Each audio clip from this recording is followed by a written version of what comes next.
If you haven't heard of me or struggled to pronounce my last name, it's pies, cars, and ships. These are the things I need you to visualize when you think of that. I am the co-founder and CTO of Draftbit. We went through YC a couple of years ago. I've maintained and contributed to a bunch of React Native, Expo libraries. Came up with Apollo query components before they got built in. Ever since I took on a leadership role at Draftbit, I've realized that communication and empathy are so much more important than any engineering skill. And I'm obviously nervous. I haven't given a talk in over 2 years. I went into COVID with a beard and came out cleanly shaven. The irony of isolation. In preparation for this talk, I decided to go on YouTube and listen to some of my old talks. It turns out that I said the word right a lot. There's even a drinking game around it. Please don't play, it's a guaranteed blackout, and I can't have that on my conscience. So, my commitment to all of you is to not do that this time around. Anyway, so the code we write is powered by an editor, and there are tons of them out there, right? Anything from Viv to VS Code to Emacs to MakeSwift, Ionic, Draftbit, Visual Studio. There is a flavor for everybody. Some of them are maybe more controversial, some of them are game-changing. And what's so cool about a text editor? I hope a lot. We spend like 8 hours or more a day in this thing, so enjoy it. For one, they've been around since the 60s. That means years and years of iteration and just new things that we've learned, things that have paved the path to do stuff that we do today. They allow us to express ourselves, fonts, colors, themes, key bindings, workflows, plugins. There's limitless possibilities. You've got folks who refuse to use the mouse and only hang out in Vim. And then you've got others who love different tools like RipRep and different CLIs, right? We've all got a workflow that works well for us. They make our lives way easier, obviously, thanks to those workflows. As we know, time is money. So the sooner I'm done, the sooner I can get back to doing literally anything but working, right? And again, time is money. So as soon as I'm done, I can move on, I can do another project, I can do something else, whatever. Does anybody know what the first text editor ever was? I don't know what it was at all, but all right, no guesses? 026 in 1967 by Greg Mansfield and David Pecklander. I've literally never heard of it before, but it is what you'd expect. It ran on that super retro screen with the lime green text and the black background, running on like a screen the size of a TI-89 calculator. What was the second? This one is way more obvious. You've probably got somebody at work forcing you to get rid of your mouse and only learn all the key bindings. Yeah, Viv, you got it. It was called VI, you got it, when it came out in 1976 by a person named Bill Joy. We all know it as Viv, which is VI improved. It came out a couple of years later. It's been around for over 50 years, believe it or not. Talk about a success story. Portable, lightweight, works across every platform, including the web.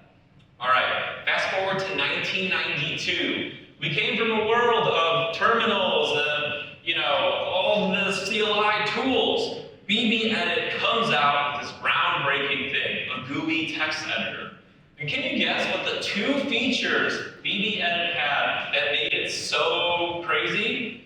Oops, I'm going too fast. Multi-file text searching and syntax coloring. Yes, multi-file text searching. So before, for the longest time, you could only search inside one file. They allowed you to search across your entire project. Who knew? And then syntax coloring. Back before then, we didn't have it at all. So you just look at black text on a white background. It was a proof of concept when it came out. The max file size was 32 kilobytes. So like the size of like any React component. BBEdit knew that it was onto something after coming out with this proof of concept. It was an open source product. It was around for a year or two before they decided we can make a lot of money on this. So what did they do? They closed sourced it and they released plugin support that allowed third-party developers to build plugins for that editor. So BBEdit didn't even know about HTML or the web until they saw all these plugins coming out. So what they did was they bought those third-party developers out, built it in, and came out with HTML preview. BB was so popular that they came out with a free version called BB Lite. Now, to drive the point home, in the world of like 1993, 1994, the features that BB Lite removed but still made it very popular was syntax coloring and plugin support. Would you use VS Code today if it didn't have either of those things? Probably not. All right, 1997 comes around. This one hits home to my heart, Dreamweaver, right? Dreamweaver was a huge integrated developer experience. It had everything built right in. Fun fact, even BBEdit, that HTML preview that showed up in BBEdit was rolled into this. So before Adobe owned it, a company called Macromedia did. And it had everything from real-time syntax checking to code completion, FTP support, and it was thousands of dollars. But you better believe 13-year-old Peter was not paying thousands of dollars. He had something called a torrent. So back before we had Circle CI and GitHub workflows and Kubernetes and staggered deployments, we had something called FTP. Maybe you use a piece of software like CyberDuck, you double-click that public HTML folder, you drag your files over, and that shit was live. That's how it worked back then. Everything was a YOLO. So, as you can see, okay, so syntax checking. So now we take that for granted. We have ESLint and TypeScript built right into the editor. But before, being able to see that you've typed in the wrong div tag or it's not syntactically correct, game changer. Now, here's another one. 2014 rolls around, and we get one of the coolest gifts we've gotten in a long time. An editor, a hackable editor for the 21st century. It was written in CoffeeScript, which was a popular JavaScript dialect back then. But you could write all your plugins in JavaScript. So you use it to write your JavaScript code, and then you could also write JavaScript to do anything from change the title bar to the colors to all the things that we use today. It was Electron-based. Something called Atom Shell at the time, given the editor. It was free and open source, created by GitHub, but as we all know, it was very short-lived, because what happened a year later? VS Code came out, right? VS Code is the game changer. It is the behemoth. Even Googling it spins up the fans on my computer, because we know it packs a punch, right? And what did VS Code have? It has deep TypeScript integration, a powerful language server. Fun fact, that language server is used by a lot of different editors. If you're using TypeScript and Vim, there's a good chance that you're using the LSP that VS Code came out with. The source code is MIT the same way that Atom was. Fun fact, according to Wikipedia, VS Code also uses a lot of proprietary freeware services. Talk about an enterprise phrase. It comes with a huge community and so many different plugins and users. Oops, okay. So now, thanks to VS Code and other editors before it, a lot of the features that we have now are table stakes. You're not going to pay $40 for an editor that just gives you syntax highlighting or fucking FTP support, right? That's all built in. Everything from formatting to code completion to testing to building. You get that all for free, and if you're not, there's probably a good chance that somebody will make it thanks to the plugin ecosystem. So now, moving on to the second half. What is the future going to look like? Well, there's some things that I've been thinking about a lot, especially given Draftbit. So, AI-driven development will become much more popular, but not the way that you might think. We all sometimes wonder, like, I want to build an Uber clone, and then this thing will just spit it out. There's a really good chance we are very far from that ever happening. The changes that we will have are very subtle. So, second part that we're going to be talking about is visual IDEs. This is near and dear to my heart as the co-founder of Draftbit. Visual IDEs will lower the barrier of entry to folks that may not have the time or the patience to learn everything that comes into learning how to program. You're not just learning JavaScript, you're learning CLI tools, terminals, all these fancy things to get working, right? It's not just the language. And lastly, the third thing we're going to talk about is cloud-based editors. I believe the future for us will be doing everything in the cloud, in the browser. It's already starting to pop up here and there, and it'll just continue to grow. All right, AI. So AI will make the little things we forgot about a lot more obvious. So things that AI will support: code completion, testing, bug fixes, security, logic. When it comes to completion, there's already a lot of things out there. One you've definitely heard of, GitHub Copilot. They had a really big announcement not too long ago. But there's also other tools. I believe in choices. The more choices, the better for all of us. So there's Tab9. They were one of the first to do it. They're powered by GPT-2. Kite came up with their own TensorFlow model specifically for Python, and GitHub Copilot running on GPT-3. What are the differences? Well, back when OpenAI was truly open, GPT-2 was where it was at. It had no 6 billion parameters. It's all completely open source. Everybody was able to do it. GPT-3, on the other hand, is no longer open source. It's exclusively licensed to Microsoft. So the only way you can use it is if you have a license and pay a bunch of money. And that's where GPT NeoX comes in. So you'll see a bunch of tools coming out with code completion powered by that. And that's just an open source version of GPT-3.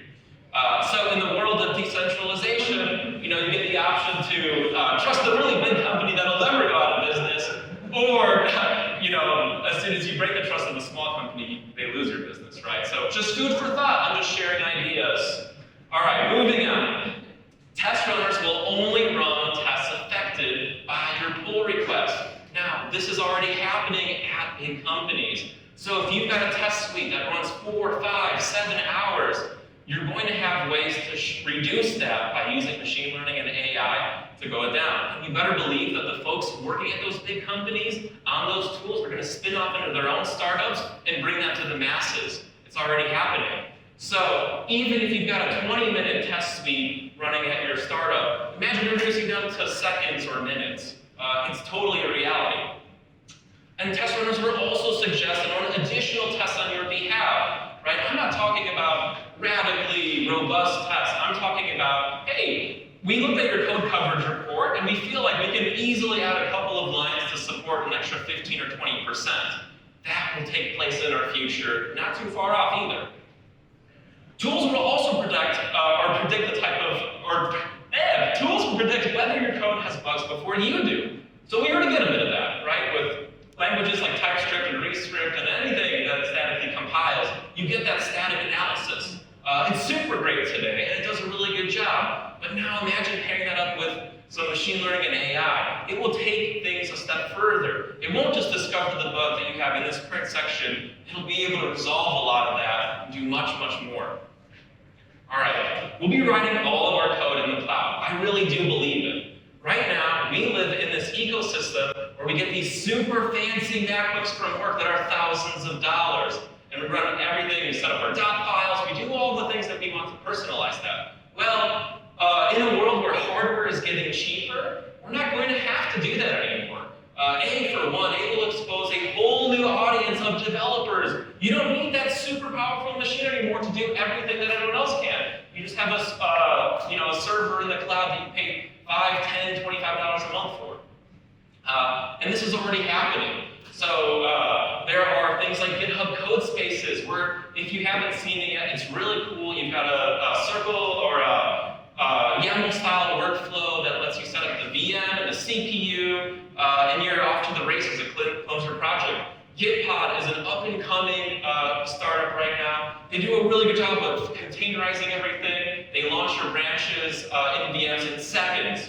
And lastly, one that I don't have experience much of because I've never used it, but Replit is really growing. And I imagine 10, 15 years from now, when the folks that are in middle school and high school, the folks that are using Replit today, graduate and bring everything they've learned into the real world, it's really going to shake up our industry. If you haven't heard of Replit, what it does, it's the full IDE directly in the browser. You never have to leave it. You've got your test runner there, your whole project directory, etc., etc. They even host all of your code too. And there are so many high school hackathons that are relying on Replit to make it happen. Remember that $5,000 MacBook? Not everybody in middle school gets to have one. So they are still empowered with those tools. All right, lastly, I'm going to dive into visual editors, which I am very biased about as being the co-founder of Draftbit. Tools like MakeSwift and Ionic as well. We got Mike here, we got Miguel from MakeSwift. I see this as the future because it empowers so many people.